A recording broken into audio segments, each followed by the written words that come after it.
පාළුවම්බරයේ තේ තුන්නක් ඇදිලා පාට ගෑවිකසේ පාළුව සැඟව කියා පාළුවම්බරයේ තේ තුන්නක් ඇදිලා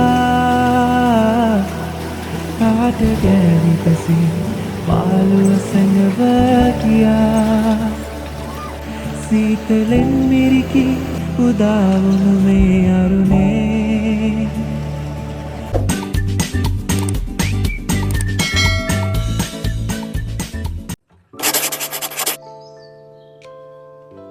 Hello everyone, welcome back to my YouTube channel. කොහොමද ඉතින් ඔයාලට?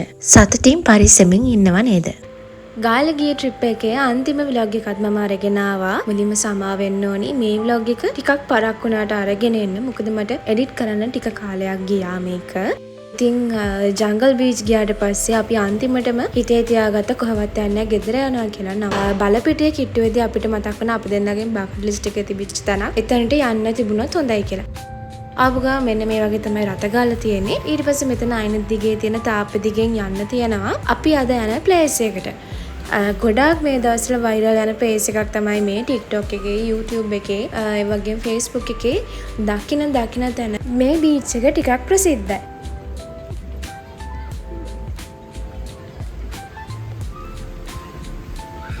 නාන්නත් පුළුවන් බබා. අපි මෙතනට ආවේ 2:03ට විතර. ඉතින් මෙතන අපි එන ටයිම් එකේ ගොඩාක් සෙනග හිටියේ නැහැ. එක කට්ටියක් නාන්නවිලා හිටියා. ඒ වගේම තව කපල්ස් දෙකක් හෝ තුනක් වගේ එයාලගේ ෂූට් වලට ඇවිල්ලා හිටියා. 4න් පස්සේ නම් මෙතන ගොඩාක් සෙනග පිරෙනවා. මොකද මෙතන ෆොටෝස් වලට, වීඩියෝස් වලට මාරම ලස්සන. අපිත් 4න් පස්සෙත් මෙතන හිටියා. ඒ ඉන්න වෙලෙත් අපිත් ෆොටෝ ගහන්න පොලිමේ තමයි හිටියේ. මොකද මෙතන මේ ප්ලේස් එක මාර ලස්සනයි. ඒක නිසා ගොඩාක් අය හවස්සේදී මෙතන ආස ලස්සනයි, ෆොටෝස් වලට ලස්සනයි, බීච් එකත් ලස්සනයි. ඒ හේතු නිසා ෆොටෝස් ගන්න එනවා. අපි එනකොටත් ඔය කපල් එකක් ෆොටෝ ගන්නවා. ඔක්කොට වඩා ඒක දැකලා එයාට ලැජ්ජ හිතිලා.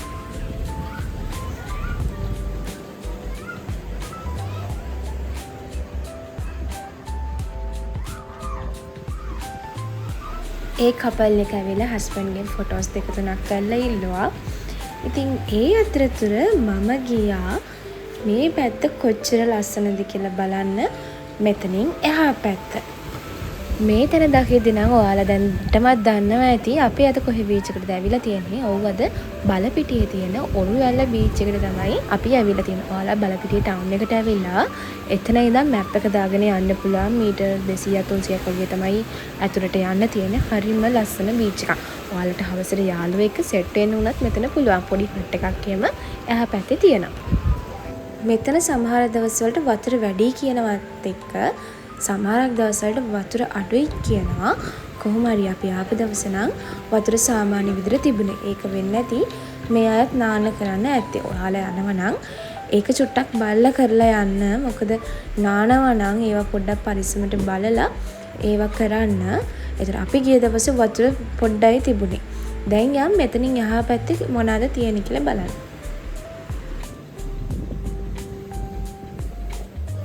මම කිව්වේ ගොඩාක් අය මෙතනට ඇවිල්ලා තියෙන්නේ ෆොටෝස් ගන්න. මොකද මේ පරිසරය මාරම ලස්සනයි ෆොටෝස් වලට. මේ වීව් එක හරිම ලස්සනයි. ඇස් දෙකට මාර සනීපයි මේ පාටවල් ටික මෙහෙම දකිද්දි. ඉතින් මේක වීඩියෝස් වලින් දකින්නට වැඩිය ඒ ලොකේෂන් එකට ගිහිල්ලා ඒ පරිසරයේ විඳින එක තමයි හොඳම දේ. ගියාට පස්සේ දැක්කේ මෙතන ඔරුවැල්ල බීච් එක කියලා තියෙන ඒ ගල් දෙක අතර ඔන්චිල්ලාවකුත් හදලා තියෙනවා. ඔයාලට ඒ වෙබ් වීඩියෝස් එහෙම කරන්නත් පුළුවන්.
මාරම ලස්සනයි මෙතන.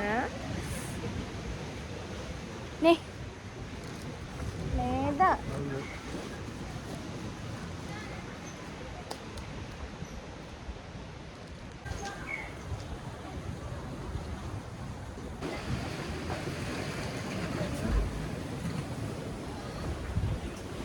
දැන් අපේ දවස් දෙකක ගාලේ ට්‍රිප් එක අවසන් කරලා ගෙදර යන්න තමයි මේ හදන්නේ. දැන් වෙලාව 5:05 වගේ කිට්ටු. ඉතින් ගොඩාක් අය වෙලාවට තමයි එන්නේ ෆොටෝස් කරගන්න. දැනුත් මෙතන 100කට වැඩි සෙනඟ හිටියා. මොකද මෙතන ඉර බහගෙන යද්දී ඒ පේන අහස මාර ලස්සනයි ෆොටෝස් වලට. දවස් දෙකේ ගාලේ ගිය ට්‍රිප් එක මෙතනින් ඉවරයි. ඉතින් මේ බජට් එක මම ඔයාලට කලින් vlog එකේ අවසානයේදී කිව්වා අපිට ඊට අමතරව ගාණක් වියදම් වුණේ නැහැ. 18ත් 20ත් අතර ඔයාලට මේ ට්‍රිප් එක ගිහින් එන්න පුළුවන්. දැන් බලනකොට නම් පෙට්‍රල් මිලත් එක්ක මේ බජට් එක වෙනස් වෙන්න පුළුවන්. ඉතින් මේ vlog එක මෙතනින් ඉවර කරනවා. ඊළඟ vlog එකෙන් හමු වෙමු. ගිහින් එන්නම් පරිස්සමෙන් ඉන්න.